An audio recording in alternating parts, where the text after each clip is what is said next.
Danger Dolan.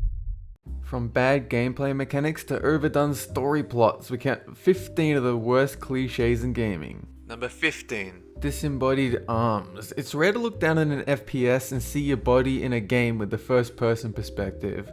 This comes off as rather lazy, and it breaks immersion when you feel like you're hovering a meter off the ground. Although this doesn't really matter in competitive games because you're not really into it for the immersion in those games. But when you're trying to make the player feel like a part of the living and breathing world, you probably should put in the effort to make the player feel like something more than a gun-wielding poltergeist. Number 14. Gem in your eyes. What happened to the good old-fashioned health bar? Sure, it obstructs the view and can sometimes ruin immersion, but the bloodied eyes does this even more so. Having suspiciously red goo in your eyes that magically disappears after hiding in cover for a few moments doesn't even make any sense. I must admit that I've never been shot, but somehow I doubt that even if I do get shot, I wouldn't see red in my eyes. How about doing something that can really happen, like tunnel vision? Number 13. The Silent Protagonist. Quite a few story-driven games refuse to give the main character a voice. This is a missed opportunity for giving the player some extra engagement to the plot. Now, I'm not talking about the older BioWare games where your character doesn't have a voice actor. I'm talking about main characters that say nothing in every sense of the word. If you really feel like the protagonist must be silent, at least have everyone acknowledge his silence. Maybe make him a mute, or a teenager that took everyone telling him to shut up way too seriously. Number 12. Explosive barrels. Not only does this make no sense 90% of the time, it's also lazy game design more often than not. Why does the evil villain not put the explosive barrel where the protagonist is gonna stand? Or at least train your soldiers to avoid dry humping them whilst waiting for their inevitable end. Luckily, games have started to prove up to this nonsense by adding more plausible explosive set pieces like propane tanks. Number 11. Useless money. It's hard to tell if developers make money useless on purpose or not, because a lot of the time it certainly seems to be that way. On the other hand, why even include a currency if it has no purpose other than buying the occasional potion or ammunition? At the very least, make the useless money believable and call it the euro. Number 10. Doing the chores, FedEx quests, fetch quests, and other simple tasks that you'd really rather not do fits into this cliche. Don't think I'm only speaking for myself when I said much rather one amazing long and intricate quest than 100 mindless tasks that involve essentially doing the same thing over and over. If I wanted to do chores, I certainly wouldn't be playing a video game, but at the same time, if I did want to do chores, I would probably seek serious psychological help. Number 9. One-dimensional villains. Mwahaha, I'm gonna destroy the world because of reasons. I mean, because the world is so full of badness and I'm just making it better. So many games have this, and it's getting very old. Why not have a villain whose morals are questionable but believable? Starting to get sick of killing villains that wouldn't feel out of place in a Saturday morning cartoon. Number 8. Inexplicably indestructible and unclimbable props. Oh, look at that. A pile of rubble blocks you from reaching the last boss. Better go and spend hours of your time unlocking a path to get around it. Oh, you mean there's a wooden door that needs a key to unlock? Better go find the key instead of breaking it down with my knives, explosives, and ballistic weaponry. Surely it wouldn't be too hard to create a hindrance that feels believable. Instead of the rubble, how about a giant wall? Instead of the wooden door, how about a thick metal one? Number 7. The Chosen One. This one makes me roll my eyes every time I see it.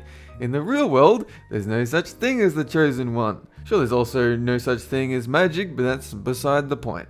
Why not have the main character earn their status as God among men instead of giving it to him because he's the one the prophet spoke of? I mean, the protagonist can have something special about them, but if they're the only person with that something special, maybe you should rethink your plot or cut to the chase and call the main character Jesus 2.0. Number 6. Hold them off while I do thing. This one has been around since the Nintendo 64 days, and it's still around, if not more popular, in games made today. It's wearing real thin, especially thanks to games like Destiny, where it felt like every single goddamn mission had you hold off enemies whilst Dinklebot opened the door. Just once, I would like to have a game set you up to hold off the oncoming horde, only to have the door open within a second of said setup, or just let us take the stairs instead of waiting for an elevator. Number 5. Black and white moral systems. You have two choices. Either you destroy the orphanage and do unseemly things with the corpses, or you can give every single orphan 2 million euros each. This sort of thing happens in almost every single game with morality.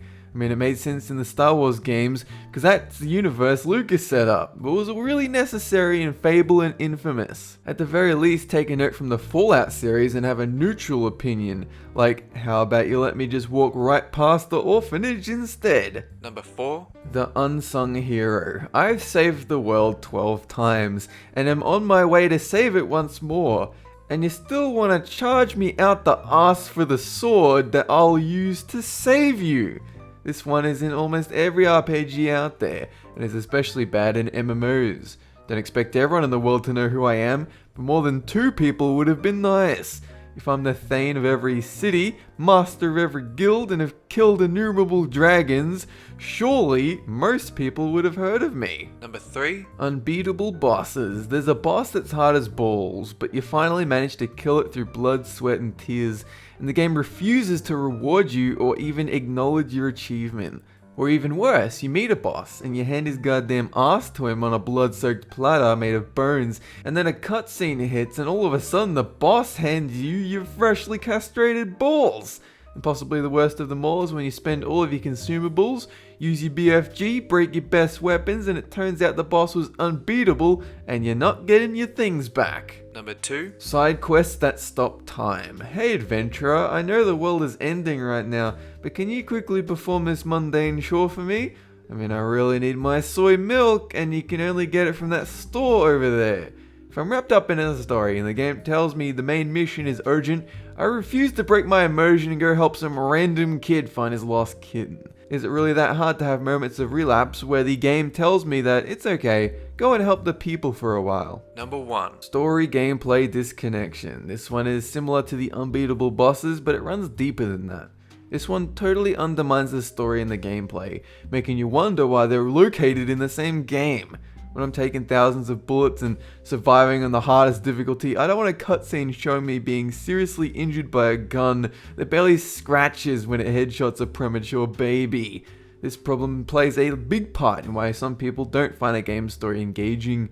At least try to explain or hint why there's such a big disconnection between the story and the gameplay. That's it for this countdown. And have a good one!